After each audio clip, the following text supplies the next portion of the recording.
whiskers on kittens, white woolen mittens. Are these a few of my favorite things? We might find out, and I don't know about that, with Jim Jefferies.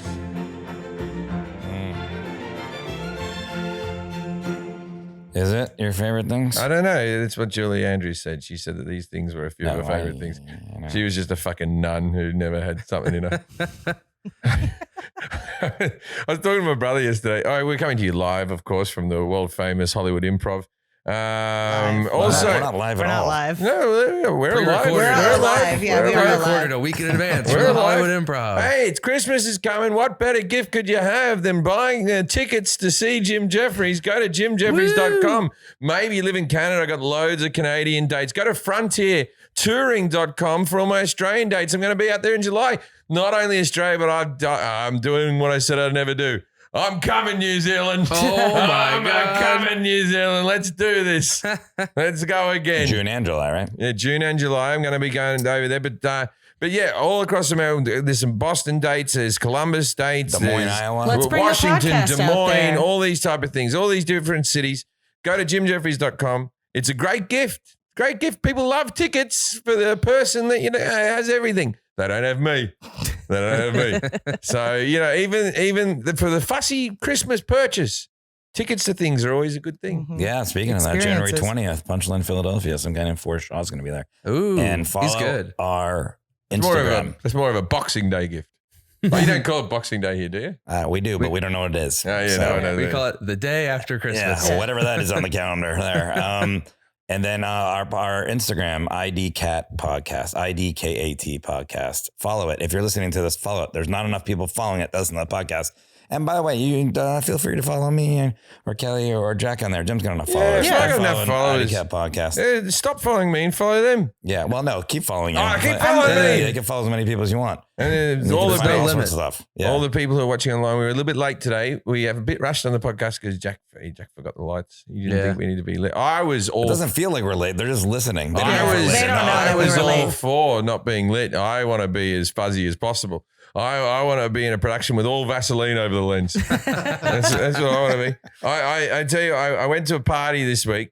I went to a party. A good friend of mine, she was having a birthday, and so she invited me to the party. But my wife had to go to a different party, and we had a babysitter, and so I thought we have the babysitter, she could do it. So my wife went to see her friends, and I went off to this party. And because I don't drink anymore, it was very bold of me just to go to a party by myself where I didn't really know anyone.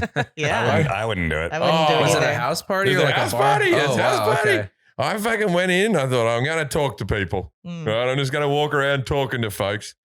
Oh, God. Because you know why I had the gumption to do it is because since giving up drinking, the thing about giving up drinking, if you're considering giving up drinking, what you do feel is a lot of boredom, Mhm. right? Mhm. But you no longer feel shame on a regular basis. Drinking for me induced shame where you're just like, oh, God, what did you say? What did you do like that? So I thought if I wasn't drinking, well, I won't have any shame. And then I found out that, my God, I'm boring.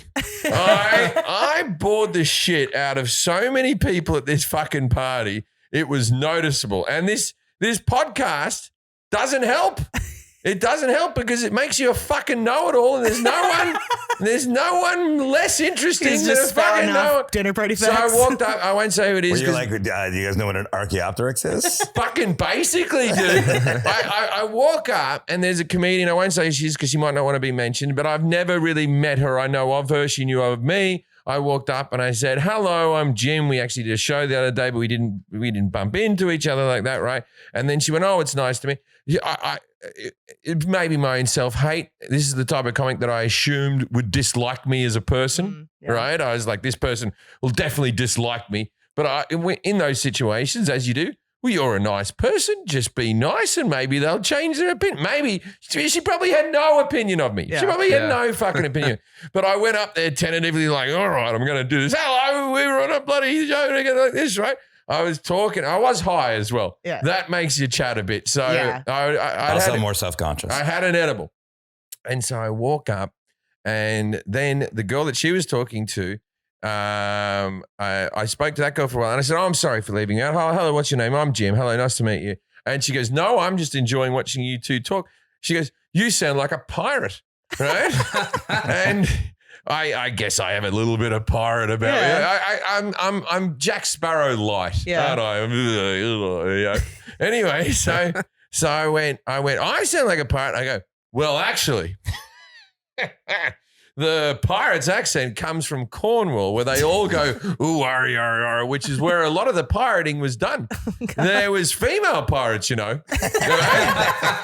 And they looked at me, and then another person walked up and they said, oh, hey, how are you doing? And then the girl went, oh, it's great. We're talking to this guy. We're learning so much. Oh, my God. And I fucking died. I'm like, oh, no.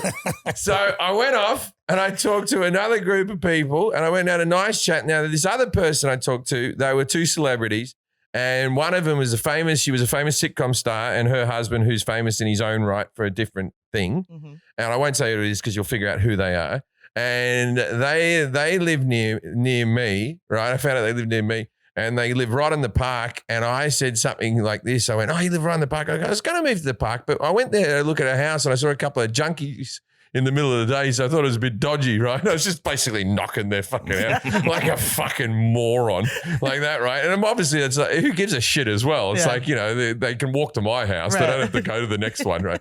Anyway, and I said, he said, well, you live there too, man. So I was like, yeah, right. So I tried to change the subject.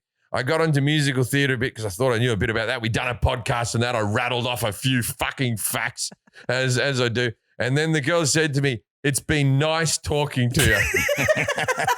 And I was like, oh, man. I just got an Uber home, and I rang Forrest the whole way back going, I can't go to parties by myself. I can't do it. I needed my wife there. I needed my wife to go, that's enough, honey. You're talking too much. That was how you started the phone call. I just picked it up and go, I can't go to parties by myself. I don't know what I was thinking. It made me laugh. Yeah. Made me laugh. I enjoyed it. I enjoyed your trip to the party. And then the person whose party it was, she wrote to me the next day and she said, thank you so much for coming to the party. It meant so much to me that you came. And I'm like this. I think I bored the shit out of all your friends, but thank you for having me. And she just wrote back, well, thanks for coming. She didn't deny it. Yeah, she's like, no, you're not coming back. I feel like conversations have been had. I thought she said I enjoyed you. Yeah, she. Yeah, that's the comment. Yeah, that's other right. people, yeah, not so she much. said I enjoyed you. Word on the street is other people did not. This is the thing that sometimes you talk to someone about cheese for 20 minutes. Yeah. Well, I talked about. That's a good combo. I told a few stories. I told because it was fresh in my mind. I told this story about the leather jacket and Dr. Drew because someone said that they were friends with Dr. Drew, and then I told that story and I went, geez, this story's going on a bit, you know, about, and I had to explain to him that I'm famous, and that's why I had to sell the jacket. And as soon as you explain you're famous, fucking hell, I was stuck in the weeds there. And then I bought the jacket back, and then the girl went like this, are you wearing it now? No, this is a different jacket. And so, yeah, I don't have the social. Eddie Pepitone was there. I latched onto Eddie Pepitone, who I've only got along with him. I've got along with him great. I've only met him a couple of times. Funny, that's the only name you can say. Only person I think that liked me was Eddie Pepitone. Turns out he hated you the most. Yeah. We just got a DM from Eddie. He said, please delete me from your podcast. Yeah, tell that guy to shut up. Love Eddie Pepitone. All right, Jack, what's going on? Well, kind of in the same spirit of Jim's story, I decided to segment today. I would read off some lousy opening lines I've heard. A new segment, you're saying? New segment, yeah. What's it called? Lousy opening lines I've heard or have been given. Wow, catchy. Wow, opening lines of what? You should name medicine because it's not punchy. Archaeopteryx systems. Wait, lousy? They're just shitty opening lines I've been instructed. What do you mean opening lines? Like people are trying to pick someone up? Pick someone up. Like in a pickup dating lines. sense? Call them pickup lines. Your line's jack shit. That would be the name of it. Yeah, that's great. So bad pickup lines you've heard? Yeah, these are bad pickup lines. And you've heard them at restaurants or? On apps. Out of his own mouth. I've been given these. You said to me. You should call them pick downs. Pick downs. So I'm going to ask you these questions. We named the segment Pick Downs. You can critique the questions. You can try to answer the best of your ability. And I'm sure you guys have had some crazy pickup lines you've heard as well. I'll just tell you where you're living is bad and that about pirates. Lousy opening line. Fucking hell. I'm just getting douche chills right now. I'm reminiscing. Fucking hell. Carry on. All right. So this one I was instructed to ask girls on the dating apps during the pandemic. And it was, have you picked up any hobbies during this bonkers time? Wow. Wait, I love the word bonkers. I didn't tell you to say that. Okay. That is the dumbest thing I've ever heard. Did you tell him? No. My attractor friend told me to do it, and that worked for him. Your friend? One of my attractive don't friends. listen to attractive people. I know, that's the lesson. And what they get up to. I thought you said my tractor friend. I was like, well, not them. They have something to offer No, as well. they got some good tips. No, attractive people just go, this is what you do, right? If you want to like go out with women, you just go up and ask them. Shut up. You don't know anything. Yeah, you just walk up to them and just like put your arm around them and go, hey, what's up, toots? And then they're like, they love it. And you're like, I've watched up toots once in my life. Never again. that's just such a bad way of wording that I question. know, it's you horrible. could word it like, what's the weirdest thing you've gotten into during the pandemic? What you should do is, this pandemic's been hard. I took up doing blah, blah, blah. Exactly. How about you? Do you take up any stupid hobbies? You know what I mean? Something Yeah. like that. Call them That's good. stupid hobbies. No, Don't it's true. It's true. bonkers. It's true. No, bonkers During time is this horrible. bonkers time. And most of the time when I ask that question, I either get no response or people would always go, oh, no, I didn't do anything new. You're like, Yeah. great opener. This is the thing. I've worked in television on and off, and I've always found it weird that every now and again someone will just go, what we'll do is we don't have a segment. Why don't you just ask the audience things? Yeah. No, because I've tried it on different shows. Yeah. doesn't work. If they had some type of rapport or gumption, they'd be on TV themselves. Yeah. Yeah, like how are you doing? I remember watching Russell Brand on one of his shows. He said to someone, he goes, here you are, here's the microphone. You have the whole world. You can say anything to. Here's your platform. Use it now. And then the person went, hi, Mum, like that on the TV show. Goes, isn't that beautiful? Hello to your mother. All the things you could have said. And I'm like, you're This fucking sucks. dying in the weeds here, man. It's either somebody is incredibly boring or is trying too hard to be funny. Yeah. And I don't know which one's worse. I do a thing in my show at the moment where I ask audience members, I say, just answer this just in one word questions because I'll get a laugh and I know what the answer is going to be to the certain thing I'm going to ask. And then I'm like, please don't try to be funny. Mm-hmm. And then inevitably 1 in 5 of them try to be funny. And I go, what did I tell you? Yep. And then they're just sitting there like in the weeds, like, oh no. Be boring. It's better. I Yeah, just, I need to be boring. I'm literally feeding them something. If they answer it correctly, they'll get a big laugh. I'm feeding them a laugh, but they don't. You can lead a horse to water, but it doesn't mean it'll fuck you. Not my experience. No, you don't. That's another saying. Flogging a dead horse. Pegging a dead horse. Oh, no. Oh God. Okay. Guys, PETA is going to be on our Yeah, ass. they're gonna not hate it. cool. Yeah, Peter owns the horse. He's a nice fella. I don't think it's funny. All All right. right. So I heard this one at a bar the other night, and 2 girls were going up to guys asking this. They didn't ask me, unfortunately, but they asked everyone else. Were they good looking? Yes. 2 girls that were walking around. Yeah, what were you doing? Masturbating They in were- the corner? I was were- looking cool in the corner, and no one came up to me. They were approaching men. Yeah. I've never seen good-looking I girls know. approach men. There was set up for success. And I don't actually think they failed, but they would go up to guys and go, settle a debate for us. Do you have clean sheets? I don't know if that's a pickup line. Yeah. It just sounds like they're Well, they're taking it could be a survey. pickup line because it's kind You of know, like one of yeah, those but you things know- like, I'll show you my sheet. Yeah, Like, I'll I show know. you Yeah, that they're There's clear. some- you know what I would say? I go, I won't tonight after meeting you. Yeah, there you go. That's good. Hey, And I you're like, gotta talk to the ladies. if you didn't get it, that means I'm going to come all over my sheets. Yeah, because you're gonna make me vomit in my sleep. You writing these down, Jack? Yeah, this is good. Oh, well, we have it on tape. Yeah. You're about to do this. I thought we all just joined up for a chat once a week with sticks in front of our faces. Oh, this is a hot dog. What? I don't know. Don't write that one down. Yeah, that's one of Jack's lines. He walks up with his dick hanging out. I thought this was a hot dog. Oh, you got the mustache. Yeah. I'm looking for a bun. What kind of toppings you like? Chicago style? This one my friend did, and it worked. Mm. He went up to a girl and went, I like your lipstick. Mind if I try it out? And then they started making out. Mm. Yeah, that one's not bad. It's not bad. I would have put the lipstick on him. The girl has to like you. You can't just line doesn't do all the heavy. They have to like you. The lines do almost nothing. I mean, that's really what it comes down to. Is like dating just comes down to whether somebody is attracted to you or not. Because there are plenty of attractive people that just send hey. And people will still fall all over themselves for it. Yeah, I think the line would be something you wouldn't lead off with it. You would say it after you've talked to the person and you're like, oh yeah, this person, we're having a vibe or something. And then you would throw that line. That's probably what your friend did. No, it was right up. Is that your attractive friend? How much does a polar bear weigh?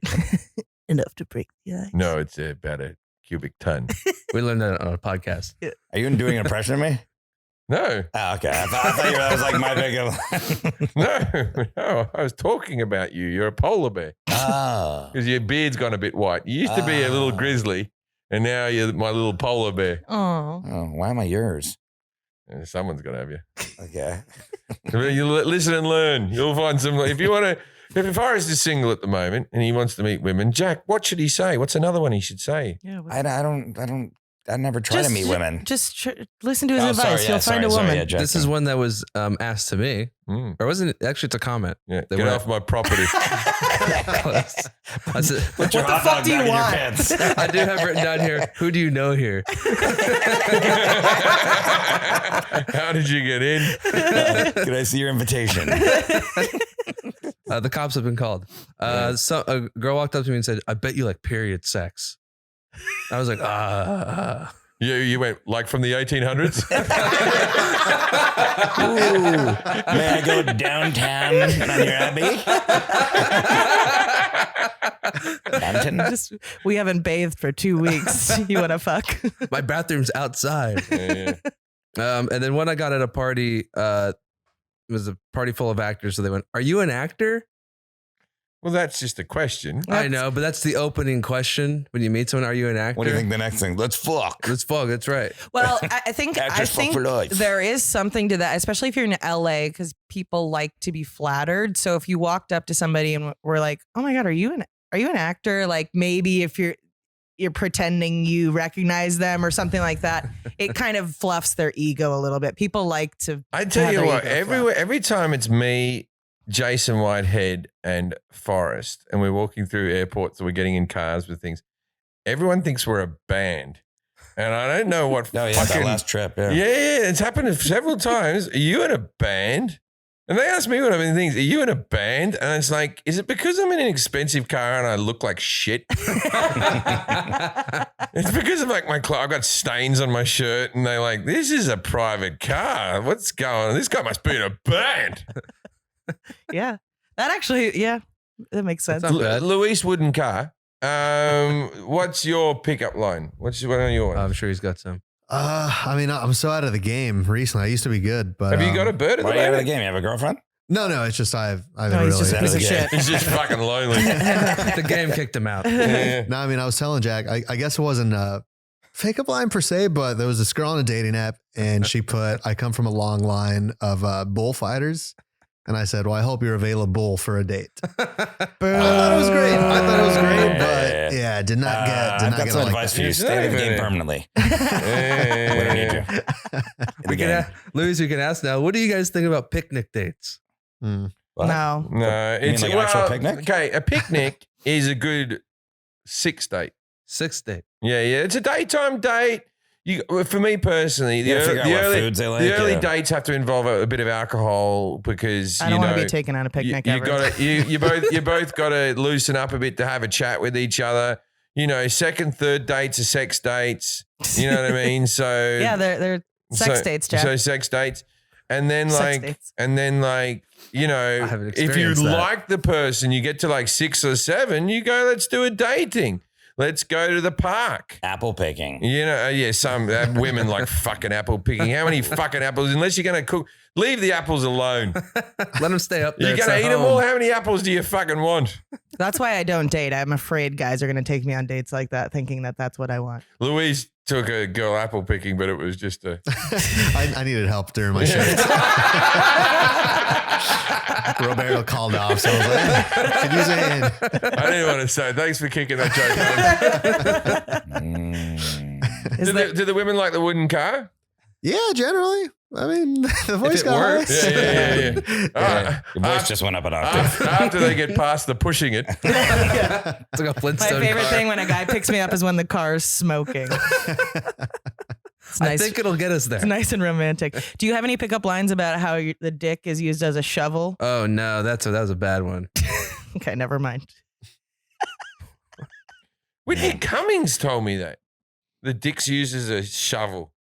Whitney Yeah. Cummings? Whitney Cummings, we were talking about Darwinism and all that type of stuff. And you know how like the body has hairy armpits so that when you swing on a vine, the sweat and all that type of crap, right? Mm-hmm. And she goes, the head of the dick is scooped that way so that to pull out other man's cum so that you'll be the bigger chance of being the father. I have And a feeling that's wrong. I don't know. We were in an orgy. I'm joking. Whitney's a friend of mine. She's a very nice lady. Anything else for us? Nope. Let's do some But ads. she did tell me that there was a dick scoop. I've been told that before too. I Have ya? mean, there's it says some animals may use their penis bone to scoop out a rival's semen. but Kelly this- was helping me hit on news 2 song. girls, and then a rogue party from our group went in and started talking about dick shovels. Yeah, like Jack was talking to these 2 girls, and we were like, I was teaching him how to be comfortable talking to girls, and this guy comes up, just starts talking about how the dick is used as a shovel to pull the cum out, and I said, "Hey, why don't you go sit over there? This is not a good time." You're And in then he timeout. screamed and called me a cunt in the middle of the restaurant. You are the meanest person I've ever met. And he pulled his dick out and left. Yeah, he left I'll the cum in shovel me too. somewhere else. He didn't So shovel any of rude. it out. It was so fucking Oh rude. no, I wasn't saying he knew. It was in Jack. That's why Jack was finding it didn't hard to take meet it. the girls. Yeah. All right, let's do some ads. Hey, my friend over there really likes you. What, the one attached to that man's dick? When the moment for intimacy arrives, we mean sex, baby, yeah. Second or third date. Yeah, second. You're on the second or third date. You might be Jack. They've picked up a few rain checks. The woman's now 80. You've been dating her I for so got long. checked again. This second date's coming one day. Oh Yeah. God. When the moment for intimacy arrives, you need to be ready. Roman ready. I'm going to go out on a limb here and say Jack doesn't need Roman. I reckon he's ready. He's ready all the time. Yeah, my dick's a bit road weary. It's traveled too much that it needs the Romans to come in. Roman ready. Whether you've been in a relationship for years or just getting started, having the confidence that comes with preparations means you're free to enjoy the moment when the moment comes. Ooh. Even though you are far from ordinary, the truth is that ED is really common. In fact, 52% of guys aged 40 to 70 experience some form of erectile dysfunction. Hey, Not me. I've Maybe me. I've had me days. Hey, That means go to getroman.com/IDK now to speak to a US licensed healthcare professional about erectile dysfunction and get $15 off your first month of treatment. Roman system is completely confidential and totally discreet. No big logos or labels or packages, and a free online evaluation of ongoing care for erectile dysfunction. All from the comfort and privacy of your home. Look at that. Look at that. Don't have to go anywhere. I used to have to go to the mall for them. The mall? Yeah, go to the big erectile The dysfunction boner store. kiosk? Have to go in there. So embarrassing. The girl behind the counter, she's really cute, but I can't ask her out because she knows. She knows. Yeah, they're all hard of hearing. They're like, what? Getting started is simple. Just go to getroman.com/IDK and complete the online visit. Take care of your ED without leaving your home completely online. Visit today and connect with a US licensed professional healthcare professional and take care of it. Go to getroman.com/IDK today. And if you prescribe, get $15 off your first month of ED treatment. Make sure you're ready and have the confidence and control this winter. Roman ready. I've got a frozen shoulder, ladies and gentlemen. I got a frozen shoulder. It mostly happens to old women with diabetes and me. And it's been a fucking pain in the neck. Literally, it runs up there. Yeah. it It's does. like pain in the shoulder. But while I wait to figure out how I can get long-term relief, I've been relying on CBD. This is the truth from Papa and Barkley. I used to get this stuff before they advertised. I have jars of it in my house. I use it. From Papa and Barkley. I say Papa. Yeah. But you can say Papa. Papa and Barkley. I'm Papa going and to say. My father, who anything that's got CBD or anything like that, who believes is the equivalent of heroin, you know what I mean? Like we all learned from Australia. He had some sore muscles. He had some sore muscles when he came out to America. And I said, put that on. And he went, oh, it's all better. This stuff's wonderful. And I went, ah! Yeah, my parents were just in town and my mom was having shoulder surgery the following week. And so she was having pain. And apparently I was really drunk and I gave her my CBD rub from Papa and Barkley. And then the next day she goes, this works really well. And I was like, is that mine? And she's like, yeah, you gave it to me. I didn't have any recollection, but she loved it. It worked. Well, there's a lot to talk about. All the benefits of CBD, but it's hard to find reliable products that actually work. Papa and Barkley creates award-winning CBD for pain, stress, sleep, and everyday wellness. And unlike less effective CBD brands, they have an unmatched, clean, chemical-free, whole plant process and proven results. I already told you, me shoulder, me dad. I'm telling you, this stuff's the future. I'm telling you. Papa and Barkley founder Adam Grossman, God bless you, Adam, and all the work you do, created the groundbreaking relief balm to ease his father's debilitating back pain. What a good guy. From that powerful homemade balm, Papa and Barkley has expanded to a full line of tropical balms, oils, capsules, all made with 100% clean ingredients and whole plant full spectrum CBD. Today, they're the #1 cannabis wellness company in California, and their new CBD relief line, they can ship nationwide. Ooh. There you go, eh? Papa and Barkley is on a mission to improve lives through CBD in its purest, cleanest form possible. Go to papaandbarkleycbd.com/IDK for 20% off your first purchase. That's 20% off. This deal's not going to last forever. 20% off for new customers at PAPA and the word and, not the symbol. So it's PAPA and BARKLEYCBD.com/IDK. All right, please welcome our guest, Dr. Ayanna Thomas. Hello, Doctor. Now it's time to play. Yes, no. Yes, no. Yes, no. Yes, no. Judging a book by its cover. Okay. Well, it's already in the title. You're a doctor, so you're a person of intelligence, I assume, unless you're one of those doctors where you're a celebrity and you got given one at a university because you went there to talk for a bit. I'm still waiting on one of them. I've never received one. She's not. Are you a medical doctor? No. Oh, okay. Are you a doctor of philosophy? I am. All right. Is the topic philosophy? It is not. You've asked that many times. I know. I got very close this time. Okay, so give me a hint there, Forrest. Yeah, give him the riddle. I hear you got a riddle. You want the riddle? I do want the riddle, yeah. Okay, all right, this is our subject today. Forrest came in today like, I've written a riddle. Yeah, I didn't write this. I got this off the internet. I can bring a smile to your face, a tear to your eye, or even a thought to your mind, but I can't be seen. Oh, you're the comedy stylings of...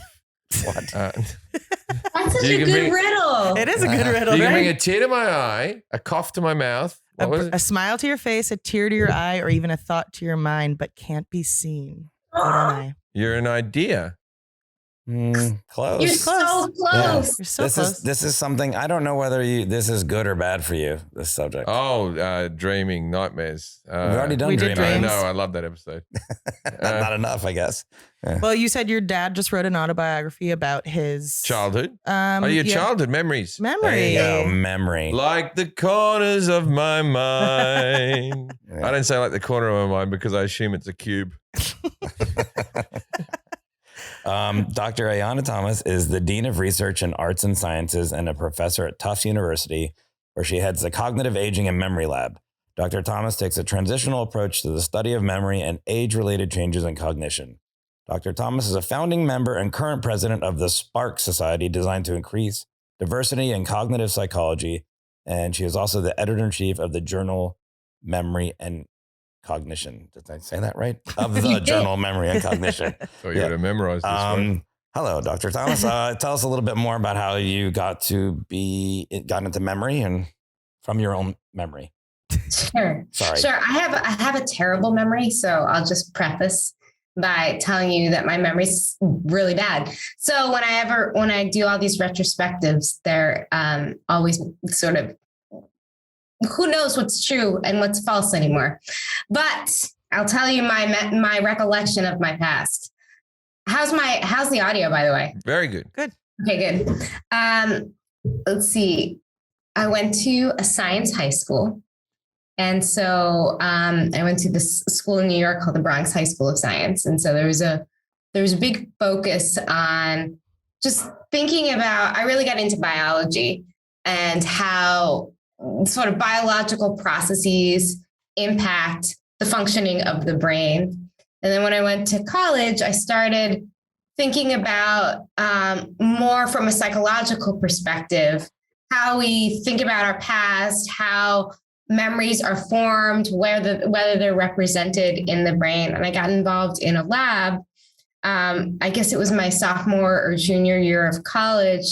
And in that lab, we focused on what's known as implicit memories or non-conscious memories. So the way that we know how to ride a bike, or that we can learn how to drive, and we start to drive to a place and you realize that you don't want to actually be going to that place, but you've done it so many times that you go on that same path. That sort of automatic behavior that we engage in. I started really getting interested in college.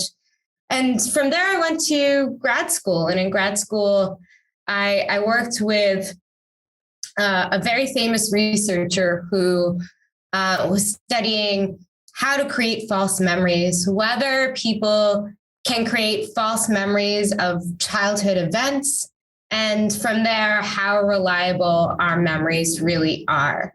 And so I've been thinking about the reliability of memory, how memories are stored in the brain, and how we can access them for, 20 or so years, 25 years.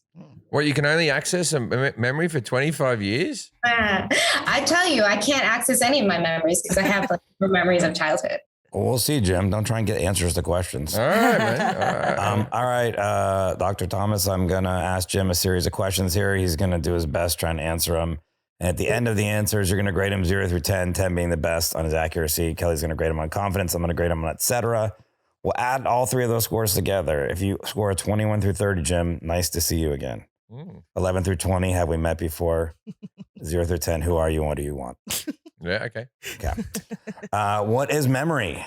Memory is when your brain recalls a thing from the past, or not just the past, just something that you have to remember. Like your memory can be people's names, a shopping list that you don't have in your pocket, things like that. A stand-up routine. Yeah. So what you said at the first thing. Yeah. Okay. What are different types of memory? There's short-term and long-term. Mm-hmm. And there'd probably be a third category, subconscious memory. Middle term? Yeah, there'd be like a subconscious memory where you remember something. That's when you get deja vu and you're not quite sure what's going on. How are memories made? Not like, hey, you go to Disney World. Not like we're having a great time. I'm going to remember this. Like your brain. I know this much. I know that when something traumatic happens to me, I remember that a lot better than something that was just pleasant. Mm-hmm. People always, like when I was drinking a lot, I'd black out every now and again. But I might be a blackout drunk, but I'm also a blackout sober. I'm not quite sure what I did last week. I don't know the meals that I ate. Mm-hmm. You know what I mean? But if I really rack my brain, I could probably rattle out a couple of them, but I couldn't get it down to the thing. That's why I'm always amazed by court cases where they bring in a witness from 20 years ago and this person's like, and he was wearing a blue top and then they walked in and you're like, get the fuck out of here. We were texting earlier this week and you asked me a question that we had answered maybe before and you go, oh yeah, bad memory. Yeah. I always consider myself, like I've never written a joke down, so I've always considered myself to have a pretty good memory. Doing stand-up needs a fairly good memory and all that sort of stuff. But my memory is definitely getting worse. And we'll ask this question later. I hope weed doesn't ruin your memory because I've gotten big into that. I've got bad news for you. I've got big into that. Where are our memories stored? In our brains, man. What part? Frontal lobes. Are long-term and short-term memories stored in different places in the brain? No. Okay. How long do short-term memories last? I think a short-term memory is something that's a few weeks. Okay. How early in life can memories be formed? I think short-term memories can be formed right away. I have a baby and I can tell that he remembers certain people's voices and they come in and then he goes, oh, and he can turn and, you know, like my other son doesn't live with me full time. He lives with me 1 week on, 1 week off. And when he arrives back, the baby's very excited and he hasn't seen him for a week. So I believe they can be formed from the womb probably. Can we run out of space for new memories? You can run out of space for things in your brain, I reckon. Oh, not for new memories. Not like you're like, can't remember that. I've got too many new memories. I have a theory on the brain that you get knowledge and then you kick knowledge out.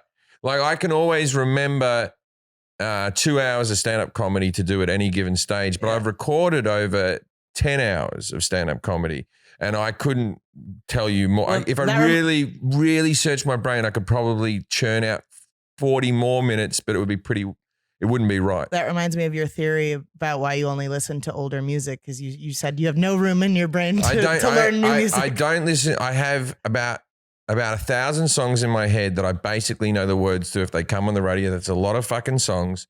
I don't need any songs. I've kicked songs out. I've got the songs that I like and they're the ones that I'm keeping. How accurate is the human memory?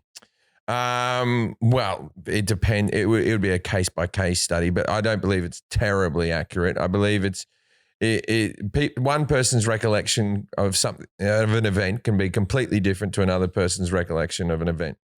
Wishy-washy. How can you improve your memory? Nanogen. There's a tablet that they try to sell me all the time. Nanogen? Yeah, it's right after the Life Alert commercials. Okay. And they try to sell me these pills that will improve and they show pictures of like brainwaves going, woof. They look like COVID balls. and the receptors. I'm sure there's things you can do, like Nintendo DS had that memory game type of thing. They reckon if you played it over and over and over again, you got to keep your brain active.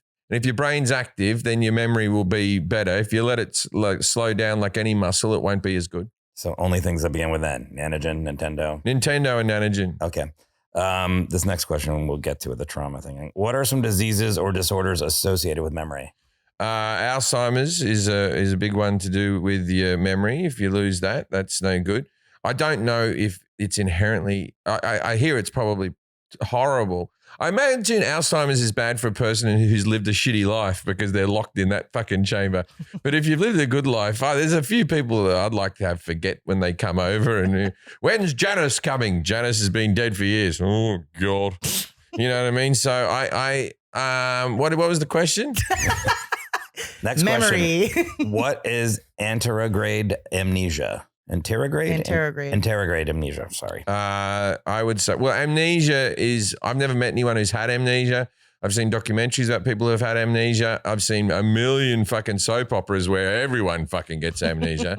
Amnesia is when you might have had a bump to the head or a traumatic event, and that means that you forgot a portion of your life or all of your life. You don't know who you are or whatever. And you said it was a special one. I'll say that it's one where you forget the last 2 years. Okay. How does trauma affect our memory? You mentioned that too. I think we'll get to that. Traumatic events, for me anyway, anything that's traumatic in my life, I remember it very, very clearly. Yeah, that's what I'm saying. Well, I think we'll get to that. Because that makes a tattoo on your brain. That's what they call core memories.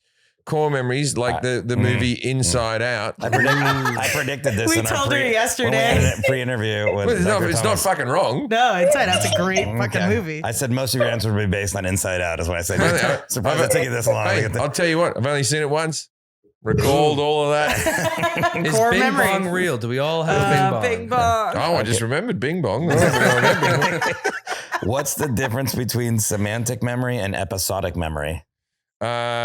Semantics. I always say this. You're just doing semantics right now. I say that word. It's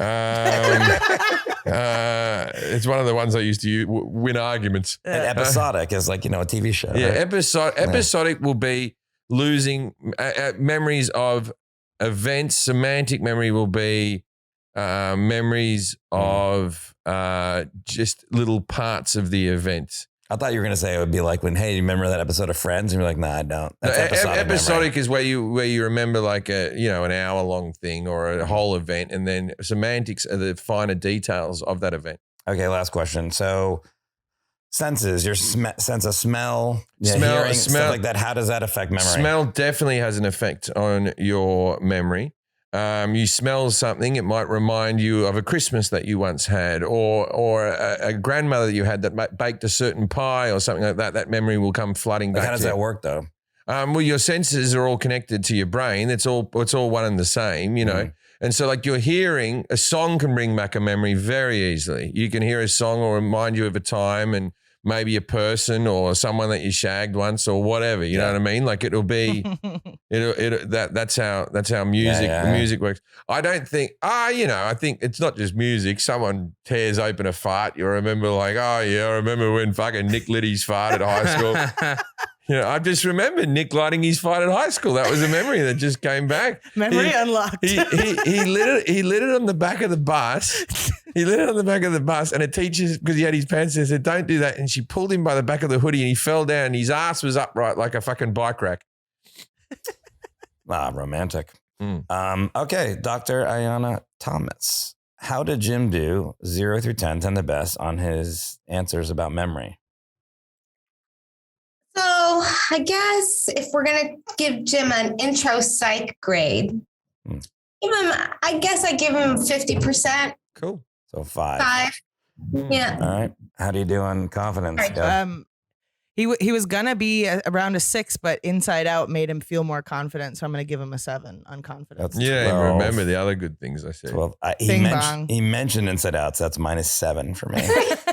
So you got a 5. I don't know, something a 5. Who are you and what do you want? That's what you are, Jim. Okay, I won't mention Inside Out. Remember in Cars when Flash McQueen met the old car, and then the old car was reminiscing about when he was a race car? Memories. I prefer the Inside Out. All right, look. As you've seen from this podcast, I'm not a fashion doyen. Right? Mm-hmm. What? Fashion doyen? Doyen. Doyen. Like fucking, no, like that's what I was thinking. Like a guru. I've never heard the word doyen. Doyen? Doyen. Gonna start using that. Yeah, fashion doyen. Doyen. I'd try. I wear mismatched bloody clothes and stuff. And then when I was on the Jefferies show, they used to dress me, and I look good. But now I have Jack. Jack is a fashionable fella. If you want to look at Jack right now, shoes, no socks, jeans, necklace, thing, everything, it just all goes together. Personal style can define you as a person and help you express yourself. And at the end of the year, it's a great time to take a look at your closet and decide what's working or what's not. Ooh. God, I have a lot that's not. Indochino can get your closet where you want it to be before the new year starts. Or you can gift a wardrobe upgrade to someone who you care about with an Indochino gift card. I'm not big on doing things online, but I sat with Jack while he ordered custom-made pants and shirts for me. Remember that, Jack? Yeah, we did all the measurements. And you did all the measurements. I had to get up in there. Yeah, Jack was up inside me in a leg. And that was for the shirt. Yeah. I have to be thorough. But it went pretty simple. Even if you don't have an assistant, which most people have them, right? I think so. You can get high-quality, stylish clothes custom fitted to you with little to no effort. Indochino offers completely custom-fitted shirts, suits, casual wear, and more surprisingly, at affordable prices. Every piece is made with your exact measurements, so you can custom every detail. The best part is Indochino suits, they start at $429 and shirts at $79, all with customizations included. Yeah, that's crazy. Oh, wow. That's really good price. That's bargain. Give yourself a custom closet revamp with Indochino, or give the great gift of great style with an Indochino gift card. Get $50 off any purchase of $3.99 or more. You're going to be buying the suit, so this is already getting the $50 or more by using the promo code IDK at Indochino.com. That's $50 off a purchase of $3.99 or more at INDOCHINO.com. Promo code IDK. Well, the weather is winter and it's frightful. Oh. upgrade your daily routine because you can get stuck in the thing, your daily routine. You go out, you got to shovel around your card and do that thing on the glass where you go. I've been watching this season of Dexter.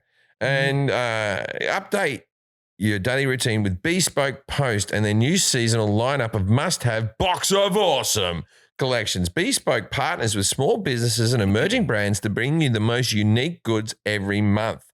No matter what you're into, Box of Awesome has you covered. From winter cocktails to cozy threads and camping gear essentials. Who wants to say Box of Awesome the next time?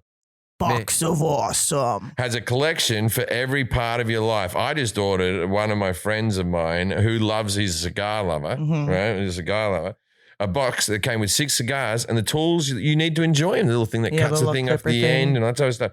A Cuban guy that makes him in the corner of his house. It was a good box. And I look like a thoughtful gift giver. Yeah. Here's the beautiful thing. I didn't put much effort into it. Yeah, that's awesome. I just went to bespoke. I didn't put any effort to get started. Take quiz at Awesome Box. No, Box God. of Okay. Awesome. Box of Awesome. Take the quiz at boxofawesome.com. .com. Your answers will help them pick the right Gifts. Box. Box of Awesome. Fucking Box of this Awesome. bit's got to work better. I didn't know it was going to be the same words. So everyone's saying the same thing. Big Box of Awesome for you. They realize that they release new boxes each month across a ton of different categories. It's free to sign up and you can skip a month or cancel anytime.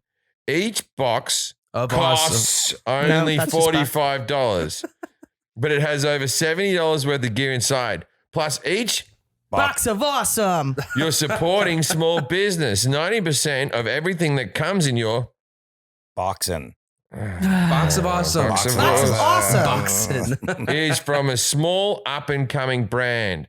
Get 20% off your first monthly box when you sign up to boxofawesome.com and enter the code I don't know at checkout. That's boxofawesome.com, code I don't know for your 20% off your first Box of Awesome. Awesome. So, Dr. Thomas, I asked Jim, what is a memory? He said it's when your brain recalls a thing from the past or something that you have to remember. I mean, is it as simple as that?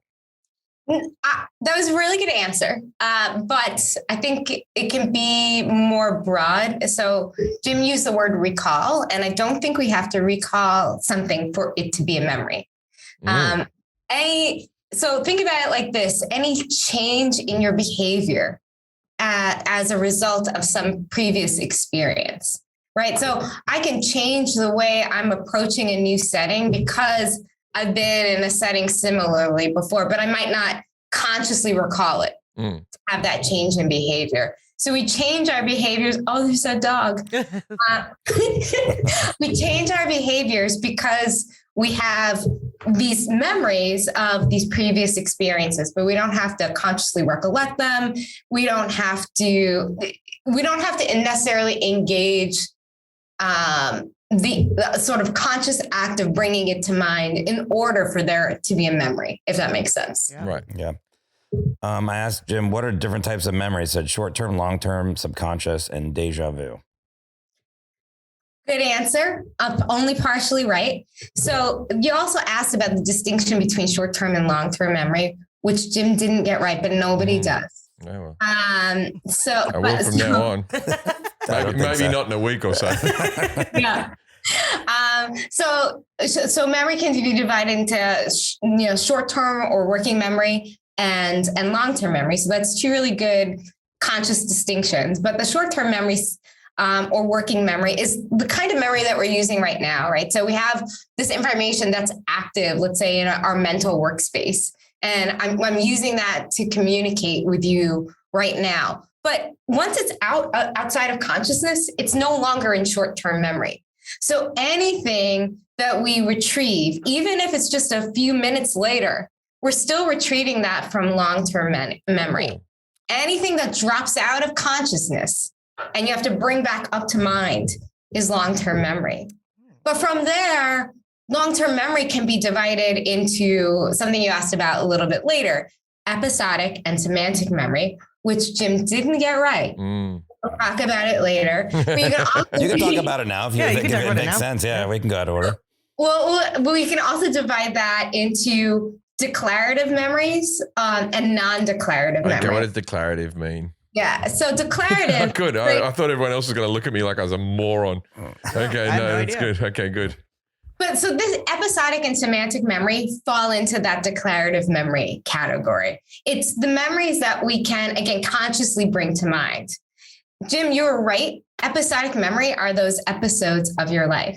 I like to think about episodic memories as the what, when, where, and how. So we have these episodes that we can bring back up, like what we had for dinner, who we shagged. I can't believe I just said that. But those are the kinds of things that we would bring back up. That's an episode. Semantic memory is where you were a little bit off, and I knew you didn't know it because you're totally making things up. You guys who've never listened to our podcast before. The semantic memory is essentially general knowledge. It's what I'm using right now. I have all of this knowledge that I've accumulated over decades of study, and I'm able to access this and tell you all about how memory works. But so if I ask you, for example, what's the capital of France? What's the capital of France? Paris. You got it. So do you remember where you learned that information? I went to Paris. Oh, you learned it there? Do you consciously remember someone telling you, oh, Paris is the capital of France? Oh, yes, Mr. Kennedy, year 7. You did not. It was, no. It was August 12th. It was a summer's day, but I was still wearing a jumper. And I remember feeling too hot. Why was I wearing shorts and a jumper? Yeah, but isn't it not winter summer in Australia? In August? Wow. the heating was turned up to 24 Celsius. Right. Okay. You have an episodic memory of learning this information, but you are totally lying. Then Mr. Kennedy touched me on the thigh. Oh my gosh. I remember thinking, this is traumatic awkward, memory. but I've learned so much information today. I better let him.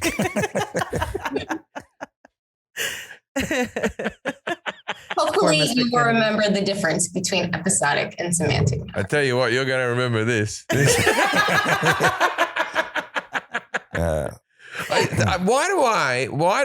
Okay, so there's people I went to school with who I remember distinctly, but I know I went to school with 100 kids in the school, right? Some of them, I spent 12 years in school with them, and fuck me, I looked in yearbooks and I can't remember I looked at like the year photo, I can't remember who the hell they are. I can't remember their names or whatever. Some people I went to school with will bring up these people and they'll go, remember when blah, blah, blah. And I completely blank. And it's like, you think if you spend that long with people, why? Is it just that these people are unmemorable? Is it that I'm a bad person? Is it that they're unmemorable?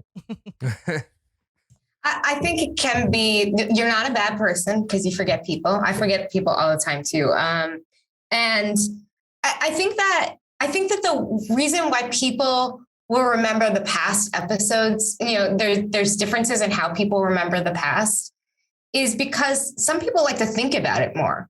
So every time we think about the past, every time, let's say you think about grade school, that serves as another act of sort of reliving that experience, and you re-encode it. So it makes it easier to remember the next time. But if you're like me and you got out of grade school and you were really happy to be out and never think about it again, you didn't think about it, right? So those people, those pieces of information or those episodes from that time aren't practiced like some other memories, but they could be more practiced for other people. So I think that's why you see individual differences. Like I could play the saxophone years ago, and I wouldn't be able to fucking pick one up right now. I bet you can. I could play the thing. It would just take a while, right? It would take a couple of days, and I think you would pick it up. So there's a principle called savings, right? So if you learn something, like I used to play the piano, and I can still kind of read music. But I'm rusty. But my guess is, I think that you and I would probably pick it up more quickly the second time around because we've already laid down a foundation for it when we were younger. Right. Now, I'll tell you something. Now, I'm slightly famous. I'm not a hugely famous person, but I'm famous enough that people know who I am when I'm at a party or what have you, right? And you're shaking your head. Not you. Not everybody knows, right? But what happens is when you're a person who's known, when people meet you, they remember it. Oh, I was gonna bring this up. They remember it, but you don't remember it. And then they get offended that you don't remember it. And I meet so many people, and people will come up to me and they'll go, hi, Jim. And I go, oh, hi, nice to meet you. And they'll go, it's David. We've met 4 times. And I'll be like this. I feel like going, why don't you be fucking more memorable, David? Why don't you do something that makes you know, oh, fucking David's here. Yeah. We're going to have a good time. I didn't know David was coming. I was going to ask if you experienced that, because I've had situations where like old friends have been like, do you remember that time that we did this thing? And it was probably like a crazy night for them, but like I've had a wild life. You're memorable. And so a lot of my nights are like random or crazy or whatever. So that one specifically didn't stick out to me. And I feel like I get lambasted for having a bad memory all the time, but I always say that. I'm like, be more memorable. Be more memorable. That's not my but fault. Is that because I'm a bad person, or because they're a good person? Or how does this... She doesn't have much time left. I always feel guilty about it. I do. When someone says that, I feel really guilty, and I'm like, oh, I'm really sorry. David, is it? I'm sorry. Right? But I don't remember people. I don't remember. Well, to them to meet you was very important. So it's not important. No, I think it... Even if they don't like you, they still know who you are. I think for a lot of people, meeting a celebrity is something that they'll never forget. Why don't we let Dr. Thomas answer? Like this conversation. Yeah. Forrest gets angry. Yeah, he gets angry when we talk to you'll each remember that. I tell you what. Yeah, I'm memorable. Yeah, you are memorable. I never forgot Forrest. He was a small child. Kelly said it's important. It's important for people when they meet you. And I think that maybe not important, but it's more salient, right? So you are a novelty when people meet you. And so that is going to be associated. You get tagged right in their brains, and there's a little like tag that's associated with meeting you, but it's not the same for when you meet that David guy. He's just like every other guy that you meet. Yeah, what was his name? Bowie or something? I can't remember. He went on about it. I've met you 4 times. All right. Why are your eyes different colors, you freak? Wipe that paint off your face. Already died. Oh. It was before then. Too soon. Okay. All right, Forrest. What's the next one? How are memories made? How are memories made? Yeah, Jim said when something traumatic happens, I remember it a lot better than something pleasant. That's what he said about memories being made. Sorry, so trauma memories challenging, because some people will say. Did you not answer the last question? Is that what happened? Because I did the Bowie joke. Did that ruin it? What was the last question? We'll move on. I think you did. I think that was tattooed in their brain because of novelty. I wasn't sure because she was like, sorry. Yeah. And then I made a joke that he was a bigger celebrity. Yeah. It was good stuff. So memories. There are no memories tattooed in your brain. There's nothing like that. That's not how memory works. So think about it like this. When you experience a new event and you are encoding a new information, and maybe you'll remember this later, I'm sure I will. But what we're doing is we're taking all these pieces of information, the context, the room that you're sitting in, your emotional state, your physiological state, right? But there's also the contextual elements, right? The lighting, the sound, all of that information. Think about these as all of these different elements of a memory, like a puzzle, that have to be bound together or united.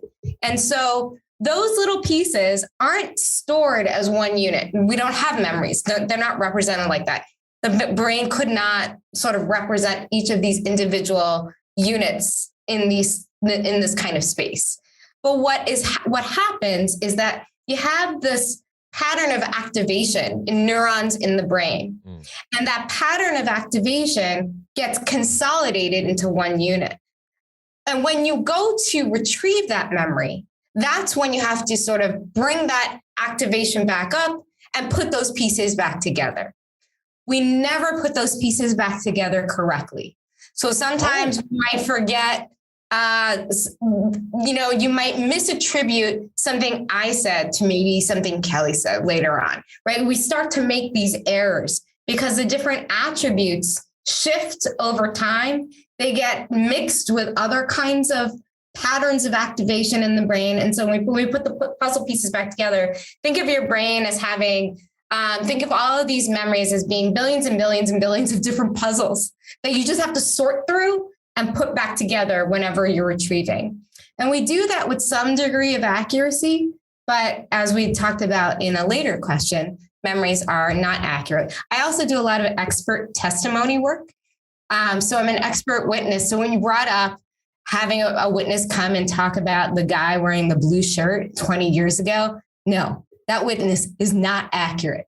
Right. So, I mean, it's so hard for us to demonstrate that level, that degree of veracity when thinking about memories. We just get the gist. I thought, okay, so look, I'm not a big fan of the guy, whatever, but I thought when Brett Kavanaugh had his court case and they had the thing, I was watching it as like everyone remembers this fucking party from 40 years ago. Like, and then he had a beer and then this person brought a beer. I'm not saying the guy did or didn't do it. I'm not getting involved with that. I don't, I have no skin in the game. But I remember thinking everyone's very clear on all of this. You know what I mean? And so like with things like that, can we even have court cases? Is it even plausible to do something that's that long ago? Or do we piece together if enough people have a similar story, then we go, that's probably the area that we're looking at? I think it's the latter, right? But I think that, if we're talking about the Kavanaugh case, and not surprisingly, I have talked about this a lot. So Blasey Ford, who has this memory of this event, she has trauma, right? She's clearly traumatized. And as you suggested, that is going to change the way that she encodes and stores that memory. She also probably thought about that memory over and over and over again. Right, so she is reliable because she thought about it for so long.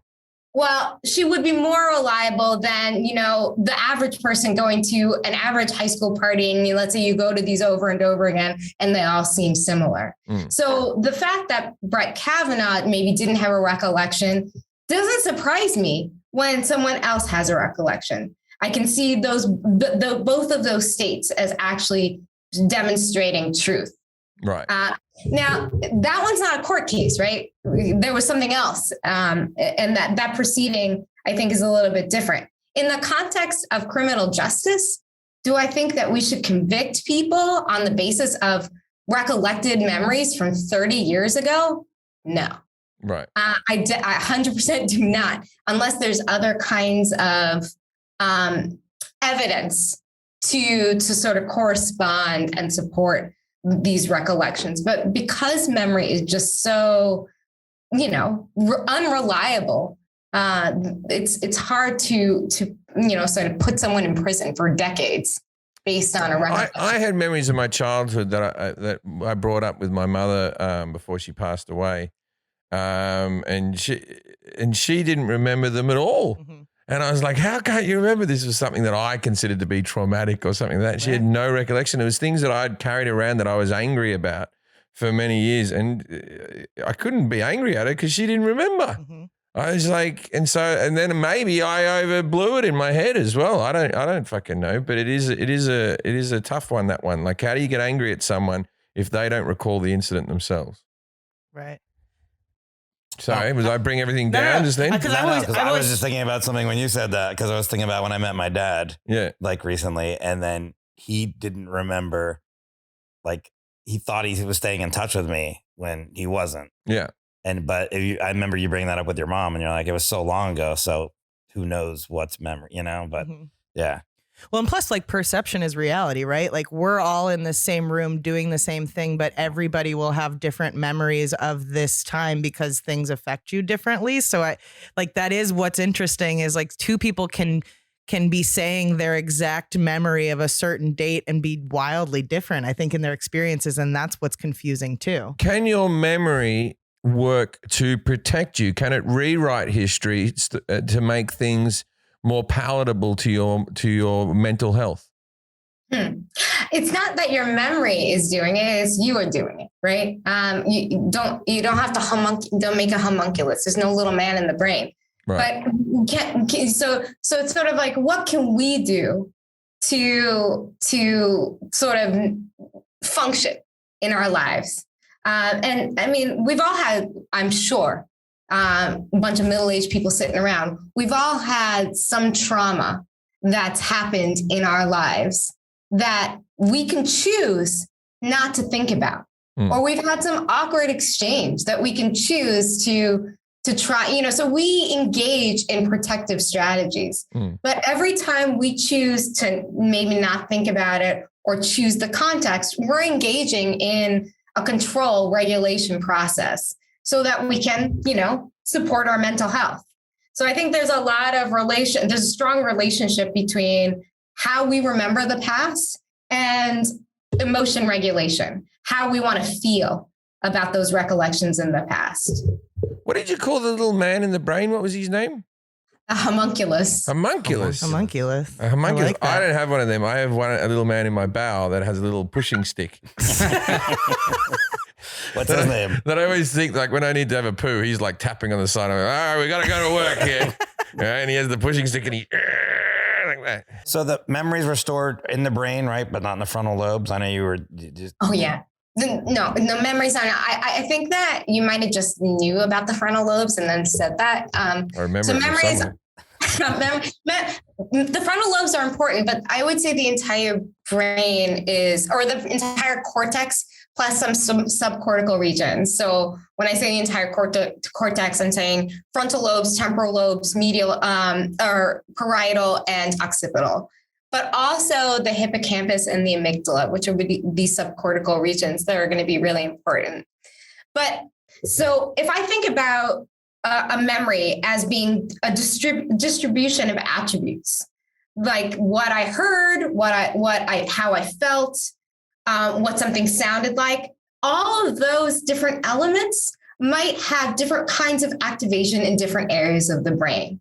So occipital region is going to be associated with some of the visual processing. The temporal region is going to be associated with some of the auditory processing. And it's the hippocampus. If you look up the hippocampus, it looks like a little,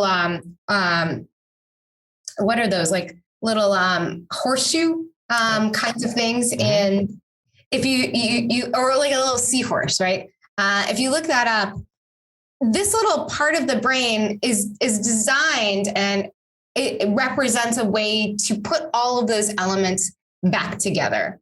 So when you want to retrieve something, you have this activity in this part of the brain that helps to put those puzzle pieces back together. So I whenever somebody asks, where is a memory stored in the brain? I would say really actually nowhere, because once it's not conscious, once you're not thinking about it, it doesn't exist in the form that it will when you do retrieve it, if that makes sense. Yeah. Yeah. It's interesting with the puzzle thing, because sometimes I'm like trying to remember somebody's name that I know well. And I'm like, and then I'm just like, that's just not coming. And it's like, it's just like you're talking about. It's floating around somewhere and it's not all coming together. And then all of a sudden you're like, Meredith. You're like, yeah. No. Yeah. I've had friends that I forget their names. Good friends. Same. Yeah. My wife, I was on the phone the other day and I couldn't recall her fucking name. Can we run out of space for new memories? Jim says you have to kick memories out for new ones. Yeah. Yeah. You know what? There's some evidence to suggest that people do kind of kick things out.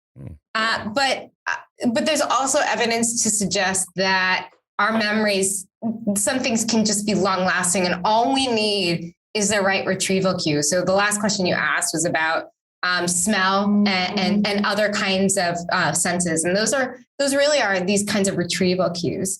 So the other day I was trying to come up with a new password because you know how you have to change your password all the time, right? So I was like, okay, what was my childhood phone number? And I remembered it. I remembered the phone number I had growing up in Brooklyn, New York. I don't know, 40 years ago. Do you have an old, Yeah. Can you retrieve it? 40078. I can remember my childhood one. Yeah. I can recall it because it's still my dad's phone number. Don't use that as a password. It doesn't change. I have a weird memory though. Like I'll use my debit card once and I memorize the number, which is not good for me because when you have to get up and go get your wallet to buy something online, that's usually the why you don't buy it. But I have a freakish memory. You get too lazy to get to your wallet? You're I usually keep... I'm on the bed. The wallet's all the way over there at the bedside table. I'd have to roll slightly. I normally keep my wallet in my car when it's at home because it's in my garage and my bedroom is a couple... Yeah. You're getting away too much information. You keep your wallet. You keep your wallet in your car. Yeah, it's a private garage. Mm-hmm. It's locked. I know, but still at home. I know the code. It's your childhood phone number. 540-0078. And we had ailments, Alzheimer's, dementia. Oh, so we were done with that. Okay, you can run. Okay. And how accurate? We went over that already. How can you improve your memory? Jim said Nanogen and Nintendo. Nintendo DS memory games. Yeah, memory games actually don't help. But do you know what kinds of things do help? Not just memory, but just general cognition. Playing action first-person shooters. Really? Wow. That sounds like the biggest BS of Go on. My memory must be fucking kicking it hard, man. What? Okay. There's a lot of research looking at how first-person shooters actually improve things like working memory, but also have downstream consequences on higher order cognitive processing. So when I talk to older adults, like people over the age of 65, they ask me, how can I improve my memory? Should I do Sudoku? Should I do crossword puzzle? I'm like, no, there's no evidence that those help. There's some evidence that if you play some first-person shooters, and if you talk to some really old people that were in the war, their memories are fantastic. Great story. Now they have trauma memory issues. So that's a good dinner party fact right there. That was surprising. Okay, so Call of Duty or Halo, what does your memory better? What'd you say? Call of Duty or Halo? Well, Halo's a better game, so Halo. Oh, shots fired. Shots fired. First person shots fired. What are some diseases and disorders associated with memory? Alzheimer's is probably the most famous, for lack of a better word. Is dementia the same as Alzheimer's? So dementia is a broader class. So the scientific name for Alzheimer's is dementia of the Alzheimer's type. Right. So you can have other kinds of dementia, like frontotemporal dementia. So that affects the frontal and temporal lobes, which is qualitatively different than the disease state of Alzheimer's. Parkinson's disease also has affects memory. There's also post-traumatic stress disorder that results in sometimes memories that can't be not recovered, right? That are not remembered. They're intrusive. So you have those intrusive kinds of memory. Whatever Drew Barrymore had in 50 First Dates. Mm-hmm. Yeah, does that happen? No, it doesn't happen. I hate so. I'm never gonna meet anyone. Finding Nemo is a better way to think about it. So Finding Nemo. Yeah.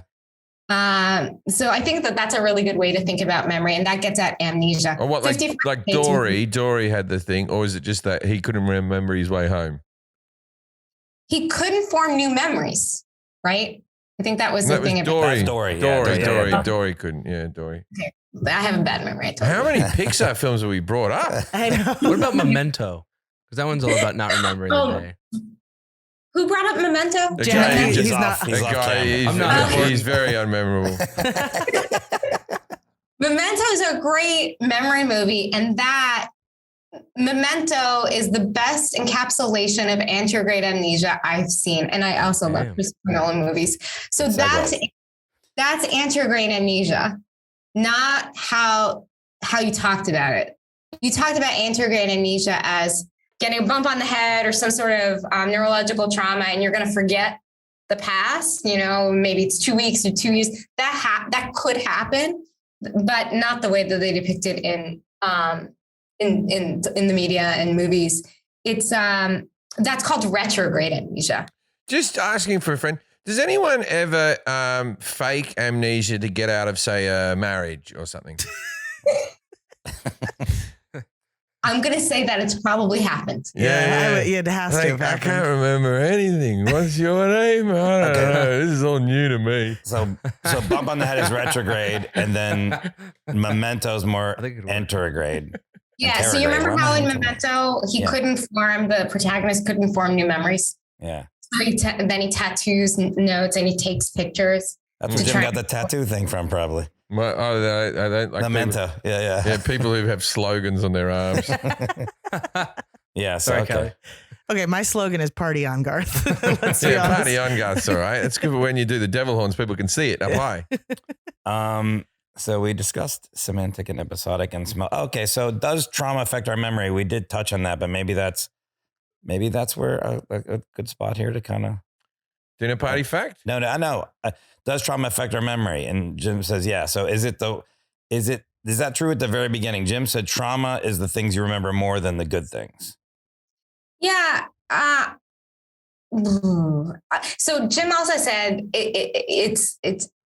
did you use, was this an Inside Out reference? It was. I said core memories, Yeah, but I do believe, for me personally, trauma plays a bigger part in my life than happy memories. Happy memories, I can, I look, I've had 44 birthdays on this world, and I can, if you really stretch me, I can remember maybe 5. Yeah. Yeah. But that's because they're all the same, and it's not that they're happy memories. It's that they're not. They're sort of. There's nothing unusual about them. I do think that you're right, that trauma can be more memorable than just the everyday average memory. But the thing about trauma is that there's also evidence to suggest that while we will remember the trauma more, and sometimes, if you're experiencing something like PTSD, you'll have intrusive memories that you can't inhibit.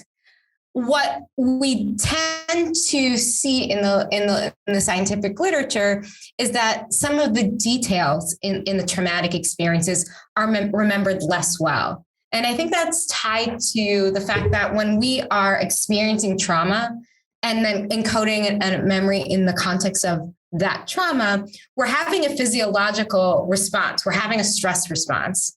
And there are a number of different hormones that are released into the body that impact the way that memories are what we are going to attend to, and the ways that memories are formed.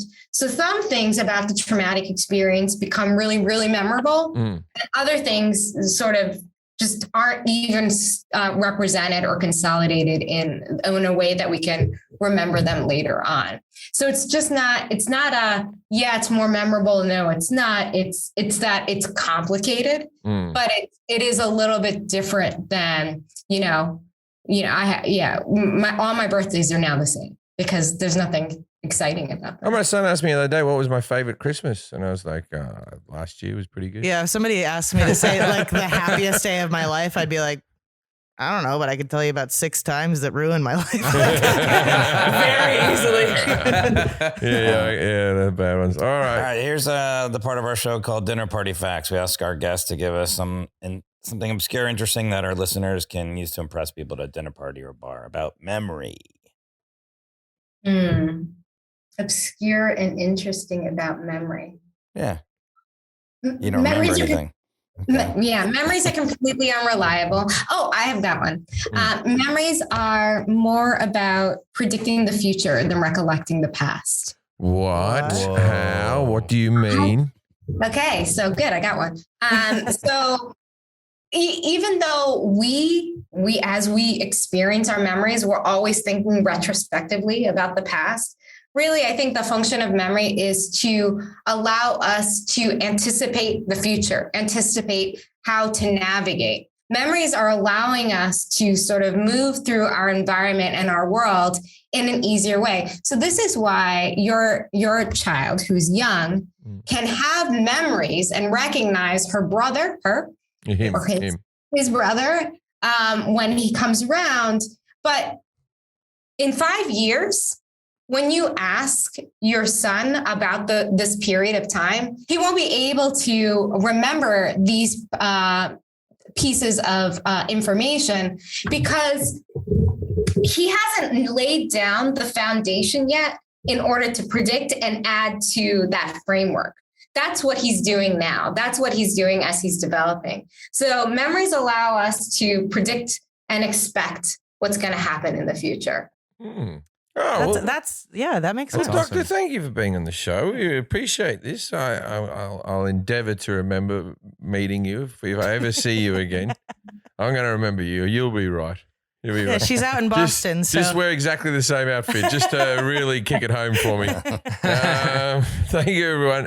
Thank you for listening to the podcast. Ladies and gentlemen, if you're ever at a party and someone comes up to you and goes, remember when we were at school? Go, I don't know about that. Walk away. Good night, Australia.